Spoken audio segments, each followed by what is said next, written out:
Hi guys, today we're going to look at the formal element colour. So we're going to stick with the same theme. We're creating Lego characters in all of the formal elements. So the previous video was all about tone and how to create those three-dimensional kind of ideas, and this is all about how to create colour and how to blend colours, and I'm going to show you a couple of skills that you can use obviously in a lot of your pieces of artwork. So I'll start off by just showing you my demonstration. This is Harley Quinn. So what we'll do is I'll start off by drawing Harley Quinn, and then I'll just go off on a bit of a tangent and show you how to blend colours, just in case you're not doing Harley Quinn, because obviously you can choose whatever character you want. I'll move that and I'll just show you again what I showed you in the previous video. This is the template for it. How we're going to get started by drawing Harley Quinn is obviously just get rid of the top of the head. That is exactly the same as I did in the previous video, and then I'm going to start adding in everything that makes Harley Quinn Harley Quinn. So for instance, like her hair comes down like so. So you can see that she's got that centre parting coming down like so. There's the top of her head, and now what we're going to do is we're just going to add those bobbles at the top, one red one blue one, and then we're just going to bunch her hair up around the side like so.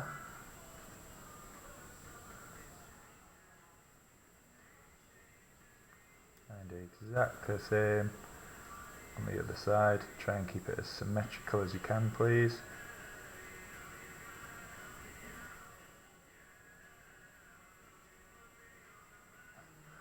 Okay, so there's Harley Quinn's bunches, and then just like the previous one, I think the previous one I did Star-Lord, he had very similar eyebrows, but again this time we're looking at colour.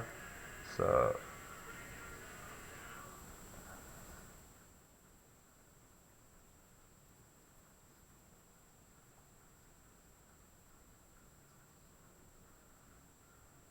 and then there's big bright lips.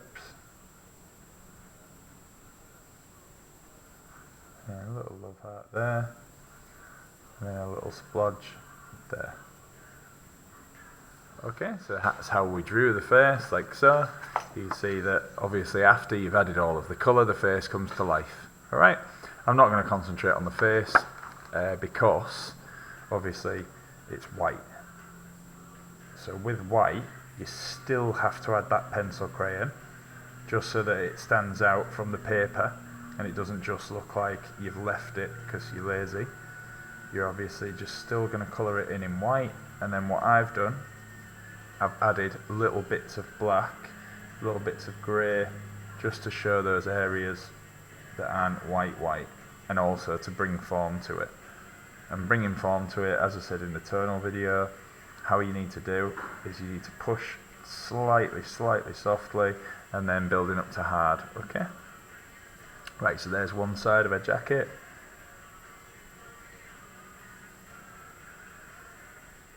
And then there's the other side of a jacket.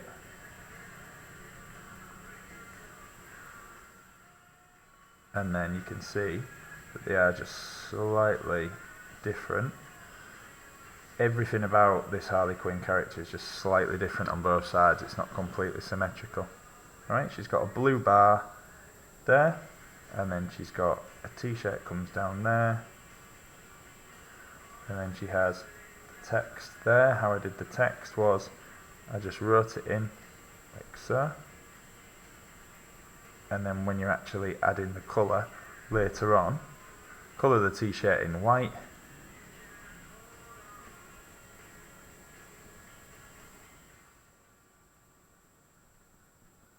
colour the t-shirt in white, and then draw the black text over the top of the white.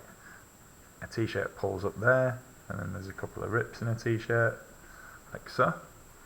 And then when you're looking downwards, I put a buckle on her jeans,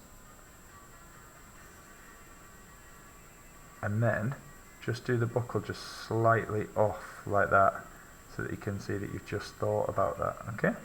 And then obviously the belt goes across there, down, up 2 circles like so.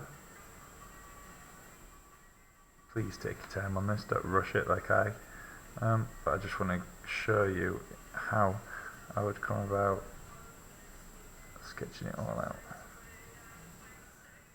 She's got a knee pad on one knee but not on the other.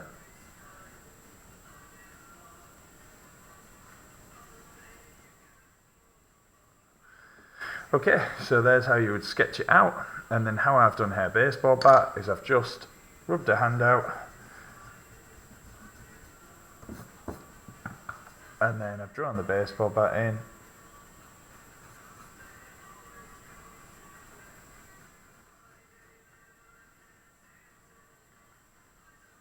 bring the handle down, and then obviously her hand now becomes these 2 tiny little shapes rather than the hook shape like the other arm, so it just differentiates between the two. And you can see I just changed that, and then rub her hair out that you don't need that's behind the baseball bat, rub that part of the arm out that you don't need that's behind the baseball bat, and then with those diamonds you're just going to plan it out like that, all of the lines. And then you've got your 3 diamonds, and then you're going to colour that in red. Okay. So before we come to the colour of that, so you can see that that's just the drawing, and then what we're going to do is we're going to place the colour on that drawing. It is really, really easy to do.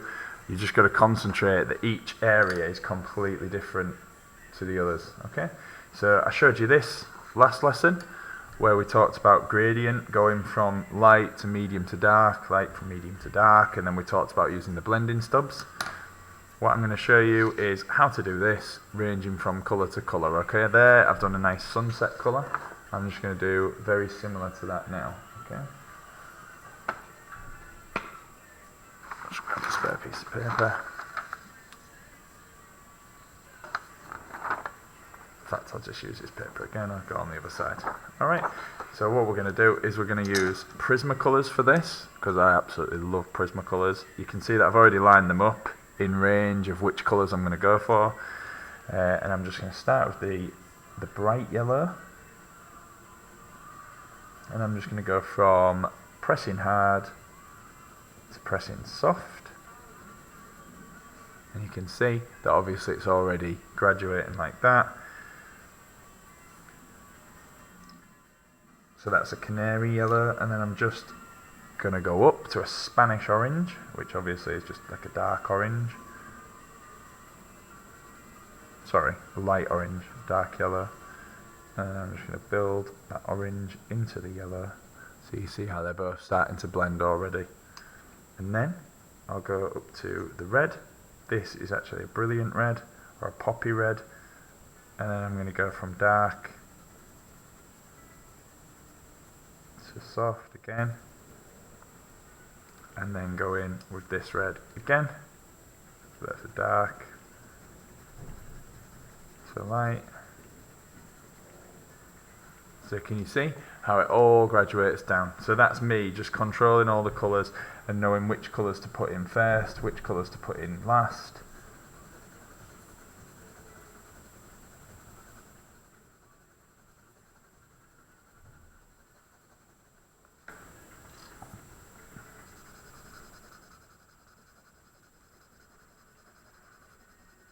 Again, just use that blending stump just to smooth it out. And again, the blending stump helps with some of those little white areas so that there's not as much gaps in there. Okay, so that's just one simple colour blend.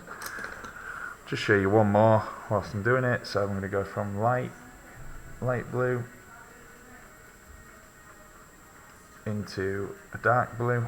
Again, pressing dark to light. Dark to light. Oh, that's come out. So I'll just do it this other blue. And then use this one to blend. See how it blends in? Alright, so that's kind of like that, you know, how I show you how to do it. And then we'll just chuck it onto the actual thing. Like this. Alright, so wherever your shape is, find whichever shape you want to do. I'll just concentrate on our arm here. I'll just start on one side and I'll press hard, and I'll go into pressing medium, and then into pressing soft, and then I'll start again on the other side with a darker blue.